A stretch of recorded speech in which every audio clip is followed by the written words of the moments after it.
Assalamualaikum, selamat petang Selamat petang semua, apa khabar? Di mana baru balik kerja tu, hati-hati di jalan raya, okey? Asal selamat sampai ke rumah masing-masing. Okey.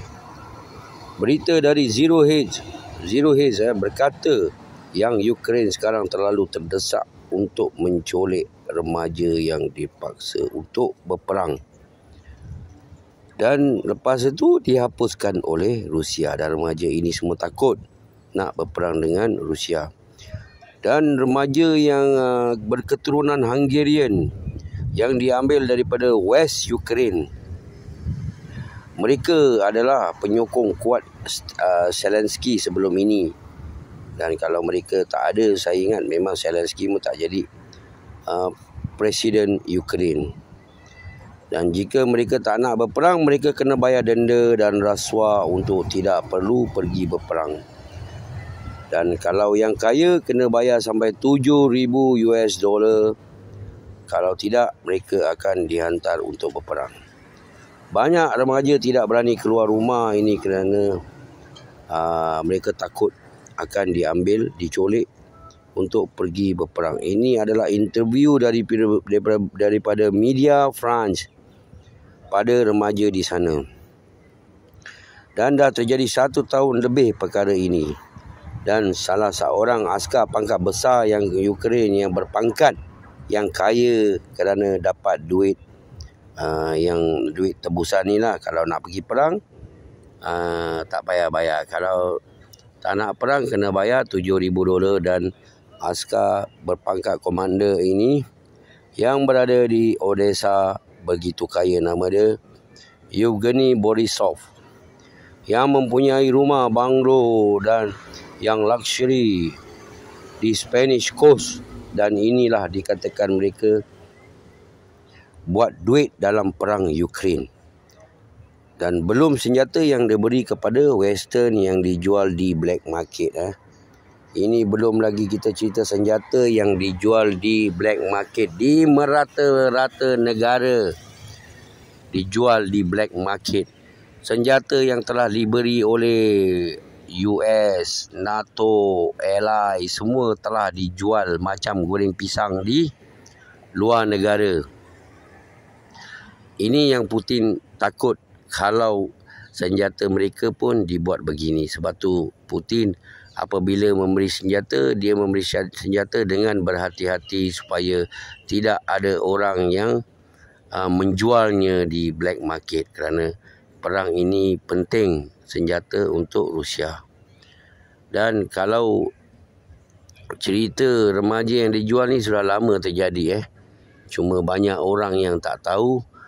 Yang askar-askar Ukraine yang berpangkat besar-besar ni semakin kaya dan semakin kaya dan semakin kaya. Kerana semua subsidize, duit pekerja kerajaan, duit senjata semua diberi oleh US. Dan tidak ada ekonomi Ukraine yang support untuk Ukraine survive sekarang. Ukraine punya ekonomi dah collapse dah. Tak ada pengeluaran, tidak ada apa-apa Semua hanya kerana NATO dan US sahaja yang menyebabkan mereka hidup sampai sekarang. Kata-kata yang mengatakan Ukraine sekarang makin kekurangan, kehilangan senjata 20% saja kehilangan senjata. Ini adalah kerana bukan Ukraine menang. Dan ini adalah berita gembira untuk West yang Ukraine kehilangan senjata hanya 20%. Tapi kerana Ukraine mengurangkan serangan mereka di mana-mana. Sebab tu mereka kehilangan senjata kurang sangat. Jadi tapi mereka tidak memberitahu berapa yang mereka kehilangan askar. Ini yang masalah dia. Mereka tidak memberitahu dunia yang berapa mereka kehilangan askar dalam masa daripada bulan Jun. Tidak ada siapa-siapa pun yang berbicara tentang hal ini. Dan Rusia tidak berhenti menyerang Ukraine. Kematian tetap berlaku di mana-mana, tapi Rusia tak berhenti, tetap menyerang macam biasa. Tak ada cuti, tak ada apa, terus jalan terus. Ini kerana Ukraine telah menukar taktik mereka daripada senjata berat kepada senjata ringan di mana-mana sahaja. Adakah ini kemenangan? Adakah ini kemenangan untuk Ukraine? Untuk saya tidak. Untuk ini lagi senang Rusia nak maju. Lebih senang Rusia nak maju. Dan Putin berkata yang Rusia mempunyai banyak bom cluster shell. Dan cluster shell Rusia adalah berbagai-bagai. Ini kerana Amerika telah mula menggunakan cluster shell dan Rusia akan mulakan juga untuk menggunakan cluster shell. Dan juga Ukraine akan mencampurkanlah senjata lain dengan menggunakan cluster shell untuk perang ini sekarang. Dan kata-kata daripada pakar-pakar perang cluster shell ni tak ada apa-apa impact terhadap jentera senjata berat Rusia. Tidak ada apa-apa impact langsung. Tapi ini hanyalah untuk mencederakan askar atau orang awam, itu sahaja. Ini adalah kata-kata untuk orang yang tahu tentang perang. Yukon yang nak perang ini diteruskan untuk US. Mereka berkata bajet perang di Ukraine ini adalah terlalu kecil untuk US di Ukraine. Mereka kata bajet perang di Ukraine ni adalah terlalu kecil, Masya Allah. Begitu angkuh neokon yang menyokong perang ini di Ukraine, Masya Allah. Mereka tak sedar. Mereka chop duit. Sehingga kerana mereka chop duit itulah mereka melukakan hati dunia. Kerana apa? Dalam dunia ni mereka boleh suka-suka buat apa yang mereka nak. Dan aku doakan agar BRICS lagi cepat, lagi baguslah. Tak nak tunggu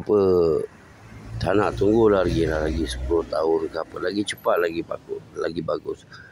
Dan Yukon ni juga tidak perasan yang ekonomi negara mereka, negara sekutu mereka makin teruk ke apa. Mereka tidak peduli.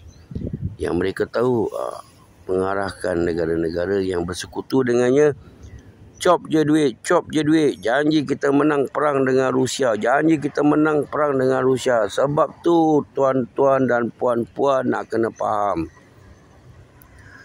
Kenapa Rusia dengan China menjadikan perang ini perang senjata dan perang ekonomi? Kenapa? Untuk melumpuhkan sama sekali. Tidak boleh satu perang saja.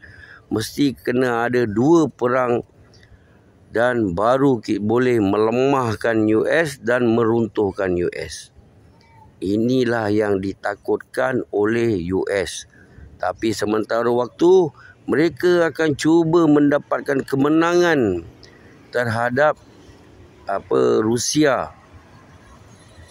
Tapi apakan daya, Rusia dan China lagi pandai kerana produktiviti pengeluaran senjata US memang tak sehebat dahulu dan semakin dah nak hancur dah. Apa yang mereka gunakan senjata sekarang memang tak sehebat Rusia. Rusia lagi bagus. China lagi bagus. Kita doakanlah cepat sikitlah mereka hancur. Memang tuan-puan kena sabar. Sabar. Ini memang mengambil masa. Mengambil masa. Perang dunia kedua pun mengambil masa yang panjang. Perang dunia pertama pun mengambil masa yang panjang. Jadi harap semua dapat bersabar dan bersedia untuk menghadapi hari-hari yang mendatang. Masya Allah. Jangan lupa support channel ni. Dan jangan lupa send me a gift, okey, untuk support channel ni. Assalamualaikum, selamat petang, selamat mengetih. Yura.